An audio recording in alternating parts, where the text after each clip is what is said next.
Cześć, witam Was wszystkich i tych, którzy angażują się pozytywnie i tych, którzy krytykują moje filmy, bo absolutnie witam Was serdecznie. Dokładnie wszystkich. Dzisiaj będzie o Asyrii oraz o Babilonie i tym razem mamy to szczęście, że Asyryjczycy mieli pismo klinowe, budowali różne budynki i właśnie te inne cywilizacje pomagają nam weryfikować opowieści z Biblii, czy też biblijne. Bo czy przypadkiem nie jest tak, że każdy skryba piszący o swoim narodzie będzie pisał o nim raczej chyba dobrze i przedstawiał bardziej swój punkt widzenia, aniżeli będzie obiektywnym. W takim razie zapraszam Was na dalszy ciąg tej opowieści. Po panowaniu Jeroboama dochodzi do serii morderstw, również nasilają się wpływy oraz manipulacje rosnącego w siłę Imperium Asyrii. Dochodzi też do interwencji przeciwko władcom filistyńskim z Gazy i sąsiedniego Aszkelonu, którzy uzyskują poparcie niektórych miast fenickich, a wszystko to wiąże się z wyrachowaną grą przeciwko nowemu dominantowi w tym rejonie, czyli właśnie Imperium Asyrii, co w konsekwencji okaże się mieć tragiczne i dewastujące konsekwencje dla obu królestw hebrajskich. 734 rok przed naszą erą to właśnie jest rok rozpoczęcia wojny, którą dzisiaj znamy pod nazwą Syro-Efraimskiej, gdzie właśnie najpierw władcy Filistynów ponoszą dotkliwą porażkę podczas interwencji Asyryjczyków, a wkrótce Juda zaczyna płacić właśnie także im trybut. W związku z tymi wydarzeniami 2 lata później Królestwo Izraela razem z królem Damaszku zawiązuje koalicję i chcąc zmusić Judę do przyłączenia się do tej koalicji lub zajęcia jej terytorium, przypuszcza atak. Ale jednak atak ten okaże się poważnym błędem, gdyż Asyria w ramach tak zwanej pomocy wyciągnie rękę do Judy. Dochodzi też do oblężenia Jerozolimy, co zwiastuje w zasadzie początek zbliżającej się katastrofy, ponieważ niedługo potem Damaszek zostaje zdobyty przez wojska asyryjskie i król zostaje zabity, a sam Izrael w tym oto momencie zostaje rzucony na kolana, co skwapliwie wykorzysta ostatni król Izraela, Ozeasz. Morduje on Pekaha, czyli dotychczasowego króla Izraela, który był w opozycji do Asyrii, a który poniósł porażkę podczas tej wojny, ale też Ozeasz zapłaci bardzo wysoką cenę za resztki niezależności Królestwa Izraela, płacąc wysoki trybut to raz, składając hołd Asyryjczykom to 2, a 3 większość jego kraju zostanie zajęta przez Asyrię, za wyjątkiem stolicy Samarii i najbliższej okolicy, co w praktyce będzie oznaczać koniec Królestwa Izraela.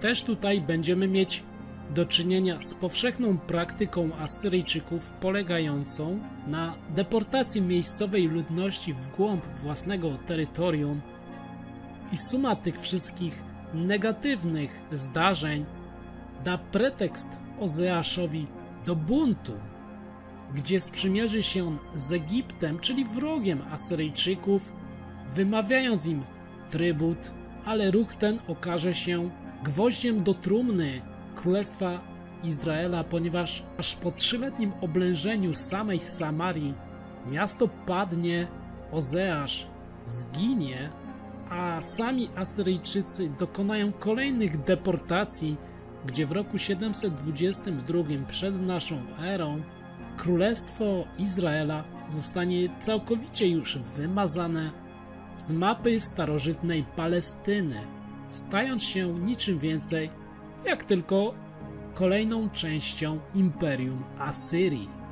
Natomiast nieco dłużej utrzyma się sąsiednie królestwo Judy, gdzie Asyria nie jest aż takim dominantem, co skłoni tamtejszego króla Ezechjasza do sojuszu z państwem nowobabilońskim oraz z Egiptem w nadziei na wyswobodzenie się spod jarzma Asyryjczyków, ale bitwa pod Kisz w roku 701 przed naszą erą i pod Altaku wkrótce już przekreśli te marne nadzieje i skończy się to nałożeniem następnego trybutu na zniewolone już w dużym stopniu państwo Judy. Oczywiście, jeśli chodzi nam o przekaz biblijny, mamy tu bardzo ciekawą rzecz mówiącą nam, iż to właśnie plaga sprawiła, iż wojska Asyrii odstąpiły od oblężenia Jerozolimy. No cóż, kolejne niesamowite wydarzenia. Idąc dalej, kolejny król Manessesa okazuje się bardziej uległy wobec Asyrii, ale to i tak nie da nic, ponieważ kończy się to uwięzieniem w odległej części nieprzyjaznego kraju. A następujący po nim król Amon zostaje zamordowany i w ten sposób dojdziemy do rządów Jozjasza. Ten oto władca zdaje się mieć dobry czas, który jednocześnie jest fatalnym czasem dla Asyrii, gdyż powoli potęga tego imperium zaczyna się rozpadać. I tutaj Juda dostrzega swoją kolejną historyczną szansę, przejmując zwierzchnictwo nad dawnym królestwem swojego sąsiada, królestwem Izraela oraz Filistynami, z którymi toczy już walki od wieków. Również kraj zaczyna ponownie rozwijać się gospodarczo, co wkrótce może stanowić problem dla Egiptu. Doskonale dostrzega to egipski faraon, który chcąc zbalansować w samej istocie wpływy Judy, niespodziewanie udzieli pomocy swojemu dotychczas wrogowi, czyli chylącej się nad krawędzią upadku Asyrii. Ale cóż, Juda, czując smak wolności i odzyskując powoli samodzielność, wiedząc, jak źle było żyć pod ciężkim butem Asyrii, wcale nie będzie chciała stać się z kolei wasalem, ale Egipcjan. Co sprowokuje te państwa do nieuniknionej konfrontacji. Wojska faraona Necho II napotykają armię Judy i dochodzi do bitwy pod Megiddo w roku 609 przed naszą erą, gdzie Egipcjanie zdecydowanie mijażą wojska Judy, a sam Jozjasz ginie w trakcie tych starć. I powoli otwieramy ostatni już akt dramatu ostatniego królestwa Hebrajczyków, ponieważ Joachaz, syn Jozjasza, po śmierci poprzedniego króla na polu bitwy zostaje przez Judajczyków wybrany nowym królem, a faraon odbiera to jako osobisty policzek i wkrótce Necho II ustanawia własnego króla, a dodatkowo, by podkreślić swoje zwierzchnictwo nad tą krainą, zmienia mu on nawet jego imię na Jojakim.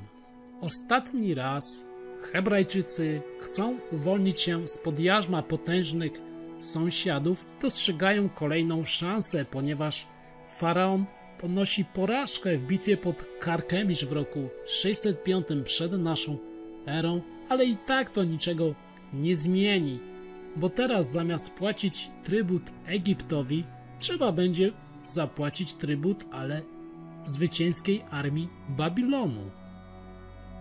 Dochodzi do ponownego oblężenia Jerozolimy, a nowy król, zdając sobie sprawę ze swojej słabości, poddaje się Babilończykom i wraz z klasą rządzącą zostaje deportowany w głąb tego kraju, co być może tak naprawdę nie jest takim złym rozwiązaniem.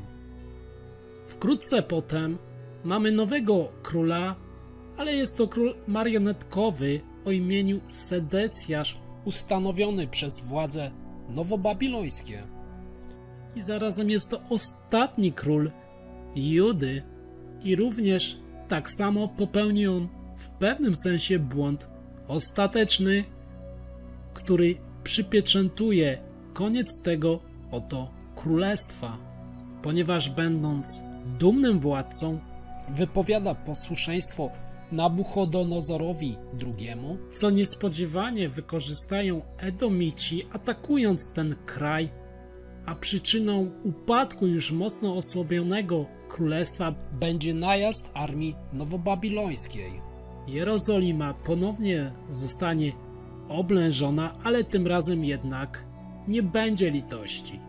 Pierwsza świątynia Izraelitów po raz pierwszy w historii zostanie zniszczona, siedziba królewska kompletnie zrównana z ziemią, a cała najbliższa rodzina króla wymordowana, a kraj stanie się kolejną prowincją państwa z dorzecza Tygrysu i Eufratu, co ostatecznie zakończy istnienie krain hebrajskich w tym rejonie.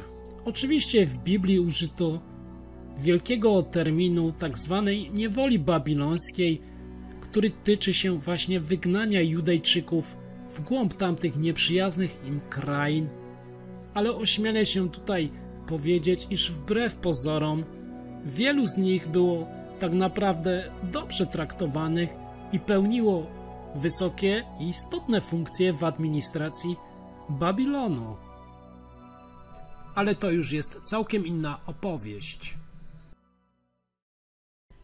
Cześć, witam Was w podsumowaniu tego odcinka, który był nieco krótszy aniżeli poprzedni odcinek i jeżeli macie taką ochotę, to zostawcie komentarz pod filmem, bo przecież zawsze można podyskutować na rzeczy, które były poruszone właśnie w tym filmie. A czy będziemy kontynuować dalszą opowieść o Palestynie, to zależy tylko od wyświetleń, czyli od tego, co ja zawsze przecież powtarzam, że siła jest w nas, a więc to zależy tylko i wyłącznie od nas wszystkich. A teraz, kurczę, pewnie już jesteście tym znudzeni, ale zwyczajowo proszę Was o subskrypcję, udostępnienia, kciuki w górę, bo to jest bardzo ważne dla kanału Historia Miniona. Na dzisiaj to już koniec. Dziękuję za słuchanie, za oglądanie i mam nadzieję do zobaczenia w kolejnych filmach. Pozdrawiam wszystkich. Hejo!